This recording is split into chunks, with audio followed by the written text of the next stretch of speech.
All right, today we're diving deep into something I think we can all relate to. Hmm. Digital cameras. Yeah. I Go mean, who ahead. doesn't love capturing memories Right. and getting that perfect shot? But honestly, the world of cameras can feel pretty overwhelming sometimes. They can be, yeah. All those technical terms and features, Hmm. where do you even begin? You're absolutely right. Right. It's easy to get lost in the sea of megapixels and sensor sizes. Yeah. But what's important to remember is that a camera is just a tool. Okay. It's an extension of your vision. Uh-huh. And understanding how it works can empower you to create something truly special. Okay, so let's unpack this. Okay. Our source material today is an episode from an English learning podcast. Okay. Pretty unexpected, right? Interesting. But it actually dives into some common camera shopping vocabulary, which is perfect for our deep dive. Yeah. We're going to use this to break down the key differences between the two main types of cameras you'll encounter: point and shoots and digital SLRs. The podcast actually uses a great analogy to illustrate this difference. Okay. They compare point and shoots to automatic cars. Uh-huh. Easy to use, Yeah. reliable, Right. and great for everyday situations. Mm-hmm. But digital SLRs, they're like manual cars. Okay. They give you much more control over the experience, Yeah. but they also require a bit more skill and understanding. So for someone who's totally new to this, Yeah. what actually makes a digital SLR different? What's Well- going on under the hood, so to speak? The key is in the name, Okay. single lens reflex. Got it. SLRs have a unique mirror and prism system that lets you see exactly what the lens sees Okay. through the viewfinder. Uh-huh. This real-time feedback is huge for photographers Yeah. because it allows for precise adjustments Yeah. and ultimately more creative control over the final image. So you're not just pointing and shooting. Right. You're actually composing the image through the lens. Precisely. And this ability to fine-tune settings like focus, aperture, and shutter speed is where the artistic potential of SLRs really shines. Okay, that makes sense. Yeah. Now, the podcast also spent some time talking about specific camera features. Okay. One that they highlighted was the display panel, Right. which seems pretty straightforward, Yeah. but I guess there's more to it than meets the eye. That's Like what. The display panel is your window into the camera settings and the images you've captured. Uh-huh. But the size and quality of the display can vary dramatically between models. Okay. If you're planning on reviewing your photos on the camera itself or using it to navigate menus, a larger, higher resolution display can make all the difference. So it's not just about how many megapixels the camera has, Right. but also how you interact with it. Exactly. Interesting. It's all about finding a camera that feels intuitive and comfortable to use. Yeah. One that empowers you to focus on the creative process Yeah. rather than struggling with clunky menus or a tiny screen. Yeah. The podcast also delved into the world of lenses, Right. specifically mentioning kit lenses and telephoto lenses. Ah. What's the deal with those? A kit lens is the standard lens that typically comes bundled with the camera body. Gotcha.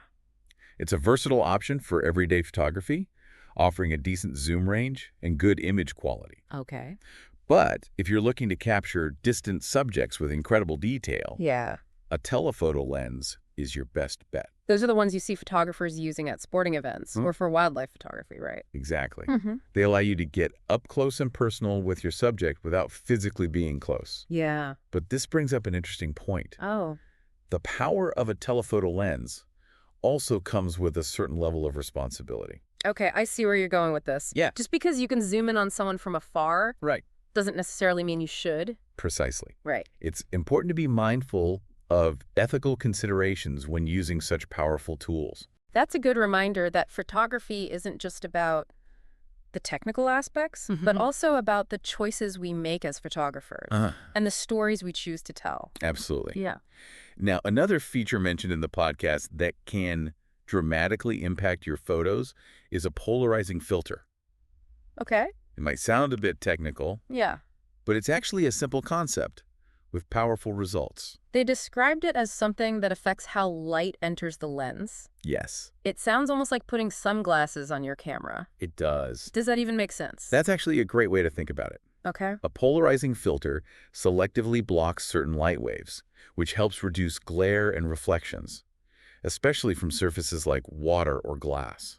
So what does that mean for the actual photo? Think about those stunning landscape shots you see with vibrant colors and crystal clear skies. Yeah. A polarizing filter can help you achieve that level of clarity and saturation.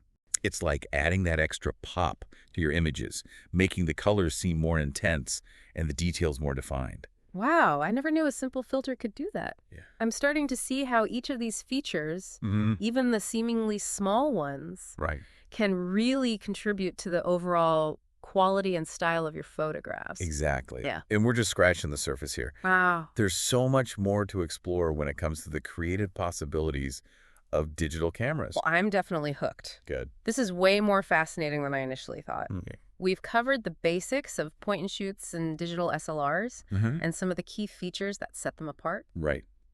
And one of the most powerful tools you have at your disposal, Yeah. especially with a digital SLR, Okay. is the ability to control depth of field. The podcast touched on this briefly, Right. mentioning how SLRs can create those blurry backgrounds Yeah. that make photos look so professional. Uh-huh. But I have to admit, I don't really understand how that works. It's all about optics and the way the lens focuses light. Okay. Depth of field refers to the range of distance that appears acceptably sharp in an image. Mm-hmm. With an SLR and its manual controls, Yeah. you can choose what part of the scene you want in sharp focus, Okay. while letting other areas fade into a soft blur. So instead of everything being in focus, Right. you can isolate your subject and make it really stand out. Exactly. Okay. Think about a portrait where the person is in sharp focus, Uh-huh. but the background is a beautiful wash of color. Yeah. That's depth of field in action. Wow. It helps draw the viewer's eye to the Look subject at that. and creates a sense of depth and dimension in the image. Okay, that makes sense. Yeah. So it's not just about having a blurry background for the sake of it. Right. It's about using that blur to enhance the composition Mm-hmm. and tell a story. Precisely. Okay. And that's what separates a snapshot from a truly compelling photograph. Yeah. It's about using the technical tools in your disposal Yeah. to create a visual narrative that engages the viewer. The podcast also presented a dilemma that Yeah. I think a lot of people can relate to, Yeah. especially when it comes to travel photography.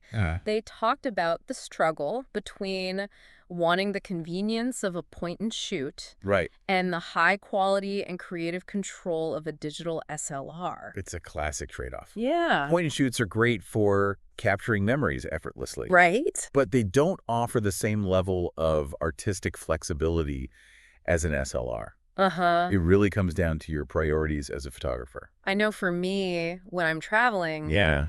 I often find myself wanting both. Uh-huh. Sometimes I just want to quickly snap a photo without fussing with settings, Right. but other times I really wish I had the control of an SLR to capture the scene exactly how I envision it. And that's why it's important to think about the type of photography you're most passionate about. Okay. If you're drawn to landscapes, for example, Yeah. having a wide-angle lens to capture those sweeping vistas can be essential. Hmm. Or, if you're into street photography, a compact camera that's quick and discreet might be your best bet. It sounds like there's no one-size-fits-all answer when it comes to choosing a camera. Definitely not. It's really about finding the tool that best aligns with your personal style and the stories you want to tell. Absolutely. Yeah. And as technology advances, Right. the lines between different camera types are becoming increasingly blurred. Mm. We're seeing point and shoots with more advanced features Yeah. and SLRs that are becoming more compact and user-friendly. So it's an exciting time to be a photographer. It is. There are so many options available, which can be a bit overwhelming, Yeah. but it also means there's a perfect camera out there for everyone. Exactly. It's all about exploring the possibilities Mm-hmm. and finding the camera that empowers you to express your unique vision. Now, the podcast specifically mentioned the Canon PowerShot as an example of a point-and-shoot camera. Right. They praised its image quality, Mhm. but also pointed out that the photos all tend to look similar, Yeah. lacking that artistic touch you can achieve with an SLR. Right. Why is that? It comes down to the level of control you have over the camera's settings. Okay. Point-and-shoots typically rely on automatic settings, Gotcha. which are great for everyday situations, Yeah.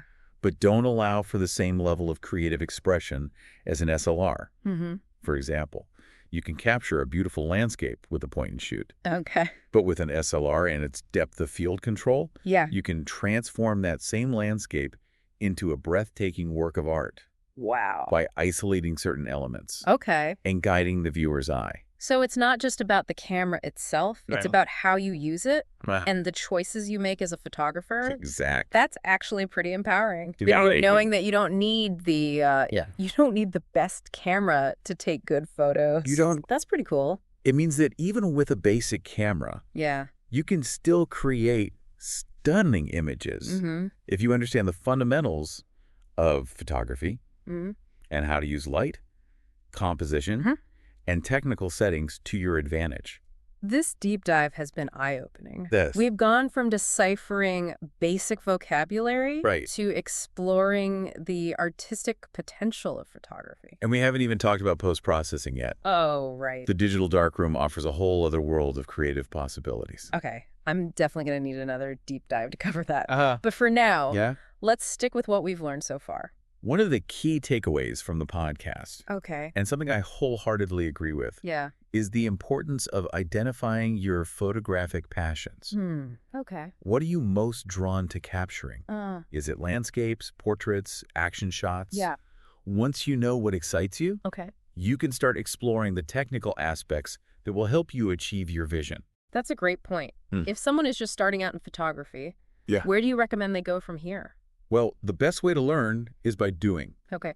Pick up a camera, any camera, and start experimenting. Don't be afraid to make mistakes. Right. Every shot, even the ones that don't turn out as planned, is a learning opportunity. Okay. There are also countless resources available online and in your local community. Right. Websites, tutorials, photography clubs. There's a wealth of knowledge out there just waiting to be discovered. And don't forget about your local camera shop. They can be a great resource for advice and hands-on experience. Exactly. You can try out different cameras, talk to experts, and get a feel for what's right for you. Photography is a journey of exploration and discovery. Embrace the process, experiment, and most importantly, have fun. I love that. Yeah. It's so easy to get caught up in the technical side of things. It is. But ultimately, photography is about capturing moments. Right. Expressing yourself and connecting with the world around you. It's about finding beauty in the everyday, noticing the details that others might miss, and sharing your perspective through the lens of a camera.